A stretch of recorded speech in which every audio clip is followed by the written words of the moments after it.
Beast, I am a huge Vijay star and I love his movies because, he's a great dancer and I've always loved good dancing and I have a soft spot always. So, one word about Vijay's dance. I think they have some secret diet or something over here because everybody's energy level is so amazing. The big star is a huge star. Vijay, who was very shy last time.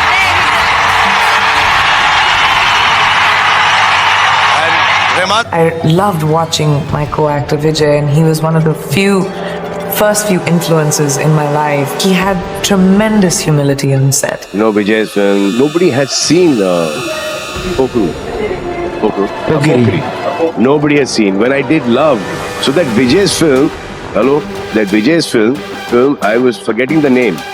And it's Terry, na? Terry Tripathi. Thalapathy Vijay.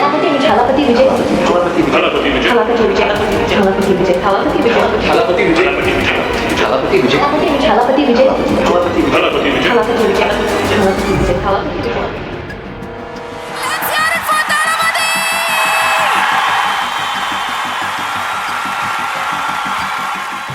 मुझे लगता है थलपति विजय की retirement वाली move उनके career को destroy भी कर सकती है। थलपति ऐसे टाइम पे हैं जब उनके पास काफी बड़ी बड़ी मूवीज हैं और काफी बड़ी बड़ी मूवी के सीक्वल्स भी हैं। और अगर थलपति ये सारी मूवी कर लेते हैं तो वो तमिल सिनेमा को पहली क्या दूसरी और तीसरी भी 1000 करोड़ वाली मूवी दे सकते हैं। नो डाउट थलपति ये सभी मूवी अगर कर लेते हैं तो वो पैन वर्ल्ड स्टार भी बन सकते हैं। और ये सभी मूवी करने के बाद कोई बड़ा डायरेक्टर लाइक SS राजामौली अपनी मूवी में थलपति को साइन भी कर लेगा तो कोई बड़ी बात नहीं होगी। थलपति ने काफी अच्छी मूवीज की है, लेकिन आज तक एक भी ऐसी मूवी नहीं की जिसके बाद पूरे इंडियन सिनेमा में खलबली मच गई हो। लाइक बाहुबली के बाद प्रभास, एनिमल के बाद रणबीर कपूर, छावा के बाद विक्की कौशल, KGF के बाद यश एंड पुष्पा के बाद अल्लू अर्जुन। इन सभी ने अपनी इन्हीं मूवीज के बाद पूरे इंडियन सिनेमा में खलबली मचा दी थी। लेकिन थलपति अगर मूवीज से रिटायरमेंट नहीं लेंगे तो वो काफी ऐसी मूवीज लेके आ सकते हैं जो इंडियन सिनेमा में खलबली मचाने का दम रखती है। थलपति मूवीज से रिटायरमेंट ले रहे हैं पॉलिटिक्स की वजह से, बट थलपति 2026 का इलेक्शन अगर हार जाते हैं तो चांसेस होंगे कि वो अपना मूवी करियर बचा सकें। लेकिन बाई चांस वो 2026 का इलेक्शन जीत गए तो बहुत कम चांसेस हो जाएंगे कि फिर थलपति अपना मूवी करियर बचा पाए। नाउ अब बताता हूँ कि थलपति विजय के अगेंस्ट पॉलिटिक्स में दो ऐसी पार्टीज हैं जो कंटिन्यूअसली 30 साल से इलेक्शन जीतती हुई आ रही हैं। उनके सामने थलपति कैसे जीत पाएंगे और अगर थलपति इलेक्शन जीत जाते हैं तो कैसे उनका मूवी करियर डिस्ट्रॉय हो सकता है और अगर इलेक्शन हार जाते हैं तो कैसे वो अपना मूवी करियर बचा पाएंगे। एंड थलपति की वो कौन सी मूवीज हैं जो 1000 करोड़ का कलेक्शन कर सकती हैं। एंड बड़े बड़े डायरेक्टर्स थलपति को अपनी मूवी में कब और कैसे साइन कर सकते हैं। थलपति की टीवी के पार्टी के अगेंस्ट AIADMK एंड DMK की पार्टी है जो लास्ट 30 ईयर से इलेक्शन जीतती हुई आ रही है और प्रेजेंट में भी DMK पार्टी के MK स्टालिन CM है। कुछ टाइम पहले थलपति मुस्लिम के इफ्तार इवेंट में शामिल हुए थे ताकि थलपति को मुस्लिम सपोर्ट मिल सके। एंड थलपति लोअर कास्ट से बिलोंग करते हैं तो लोअर कास्ट को टारगेट भी कर रहे होंगे, बट DMK पार्टी का base he Muslim and lower caste का है। इसका मतलब जो थलपति का टारगेट है वो DMK पार्टी ने ऑलरेडी अचीव किया हुआ है। According to my research MK Stalin ने 2021 से 2025 तक काफी सही काम किया है एंड प्रोबेबली पब्लिक भी खुश है उनसे एंड उनके काम से। अब ऐसे में थलपति 2026 में CM बनेंगे ये काफी मुश्किल हो जाता है क्योंकि जो थलपति का टारगेट है वो ऑलरेडी किसी और से इम्प्रेस है और किसी और ने अचीव भी किया हुआ है विद पब्लिक पॉजिटिव रिस्पांस। ऊपर से थलपति की पार्टी न्यू है और दैट्स व्हाई उनका 0% पॉलिटिकल एक्सपीरियंस भी है। लेकिन DMK एंड AIADMK के पास काफी पॉलिटिकल एक्सपीरियंस भी है। अब आप सबके दिमाग में एक क्वेश्चन आ रहा होगा कि थलपति के पास तो काफी फैन फॉलोइंग है। थलपति की फर्स्ट पॉलिटिकल कॉन्फ्रेंस में भी काफी क्राउड इकट्ठा हुआ था। देखो क्राउड इकट्ठा करना अलग है लेकिन उस क्राउड को वोट्स में कन्वर्ट करना बहुत मुश्किल। उस क्राउड में काफी सारे लोग तो ऐसे भी होंगे जो सिर्फ थलपति को देखने आए होंगे, उनको मतलब भी नहीं होगा कि थलपति को वोट करना है या नहीं। एग्जांपल से समझते हैं, प्रवास की काफी ह्यूज फैन फॉलोइंग है एंड उनकी पब्लिक इमेज भी काफी क्लीन है। इट डजंट मीन कि वो नरेंद्र मोदी के अगेंस्ट खड़े होकर प्राइम मिनिस्टर बन जाएंगे क्योंकि पब्लिक किसी को भी वोट तभी देती है जब उसको ये ट्रस्ट होता है कि वो इंसान उनके लिए कुछ करेगा। लेकिन फिर भी बाई चांस थलपति 2026 का इलेक्शन जीत जाते हैं तो ये श्योर हो जाएगा कि वो 5 साल तक मूवी बनाने की सोचेंगे भी नहीं। लेकिन पॉलिटिक्स में कभी कोई परमानेंट नहीं होता है। जैसे आज PM नरेंद्र मोदी है, आने वाले 10-20 सालों में नरेंद्र मोदी ही PM रहे ये जरूरी तो नहीं, कोई ना कोई आके उनको रिप्लेस जरूर कर देगा। और जब तक थलपति को कोई रिप्लेस करेगा तब तक इंडियन सिनेमा काफी आगे जा चुका होगा। प्रोबेबली फ्यूचर में इंडियन सिनेमा की मूवीज का स्केल और भी ज्यादा ग्रैंड हो जाएगा और बिग डायरेक्टर्स का स्टाइल एंड विजन भी काफी चेंज हो जाएगा। एंड देन 5 से 10 साल बाद थलपति वापस से मूवी करने की सोच है तो फिर शायद ही उनको कोई बड़ा डायरेक्टर मूवी ऑफर करेगा बिकॉज तब तक और एक्टर्स आ जाएंगे एंड कुछ ऐसे सुपरस्टार्स आ जाएंगे जिनकी मार्केट वैल्यू और ज्यादा बढ़ चुकी होगी और फिर थलपति के साथ मूवी करने का कोई बड़ा डायरेक्टर शायद सोचे भी ना। पर थलपति 2026 का इलेक्शन हार जाते हैं तो उनपे कोई और चॉइस बचेगी नहीं मूवीज में वापस आने के लिए। एंड फिर थलपति अपनी मूवीज के सीक्वल्स भी कर सकते हैं, तमिल सिनेमा को पहली और दूसरी तीसरी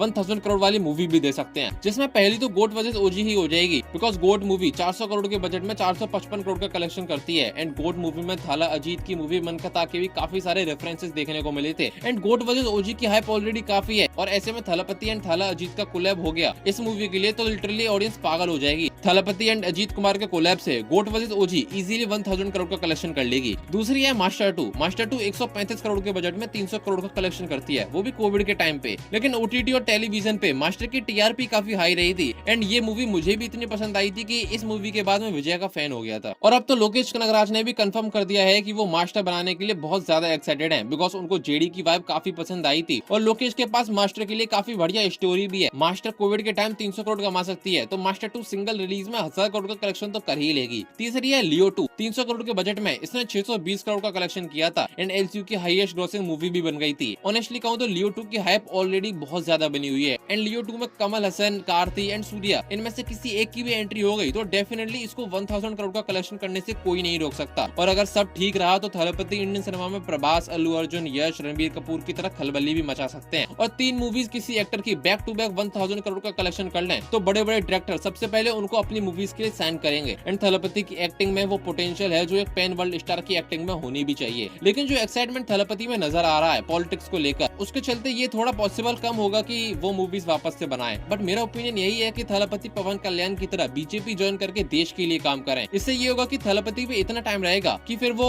2 या 3 सालों में एटलीस्ट एक मूवी तो बना सकें। एंड थलपति 2 से 3 सालों में एक मूवी लियो जैसी भी बनाएंगे तो ऑडियंस उसको भी 1000 करोड़ का कलेक्शन करा ही देगी, बिकॉज 2-3 सालों में ऑडियंस बहुत हाइप रहेगी थलपति की न्यू मूवी के लिए। तो मेरा मानना यही है कि थलपति पॉलिटिक्स में जाना चाहते हैं तो जाएं, बट मूवीज करना ना छोड़ें, वरना उनका मूवी करियर काफी डिस्ट्रॉय हो सकता है, बिकॉज पॉलिटिक्स कभी किसी के लिए परमानेंट नहीं रही। सारी बातें साइड में, मेरे जैसे डाई हार्ड फैन के लिए थलपति मूवी से रिटायरमेंट ना लें तो ज्यादा बेटर है। So yeah that was the video. I hope you guys like the video and don't forget to subscribe and share this video with your friends. और comment में जरूर बताना कि थलपति को मूवी करनी चाहिए या पॉलिटिक्स में जाके मूवीज को गुड बाय करना चाहिए। मैं मिलता हूँ नेक्स्ट वीडियो में, तब तक के लिए जय श्री राम।